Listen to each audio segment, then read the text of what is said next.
আমি বলি পায়জামা পাঞ্জাবি ফতুয়া লুঙ্গি এগুলো আমি বলবো না। যাও বলে তুমি নিয়ে যাও।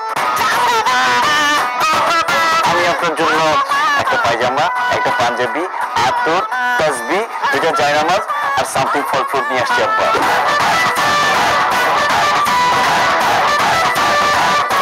বেনামাজের লোক আমার পছন্দ না, এটা মানুষ বুঝাও বুঝে না। চল আজকাল জামাই শ্বশুর একসাথে বসে নাস্তা করবো। জি অবশ্যই। ছাড় কেউ দিবে না কোনো মতে হার মানা যাবে। জামাই কি করতেছো এগুলি?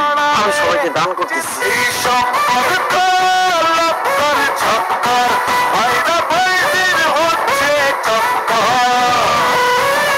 তোমার বিয়ার আগে যখন আমি শ্বশুর বাড়িতে আসতাম, বিছানার এক পাশে ঘুমাইতো তোমার বড় বোন, আরেক পাশে ঘুমাইতা তুমি, মাঝখানে ঘুমাইতাম আমি। তুই কিসের জন্য তোর দুলাভাইয়ের সাথে ঘুমাইছস?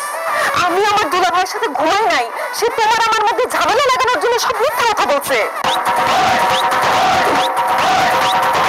বুইরা পাড়ার সাথে পুকুর পাড়ে বসে ঘুষুর ঘুষুর ঘুষুর ঘুষুর ছি ছি ছি।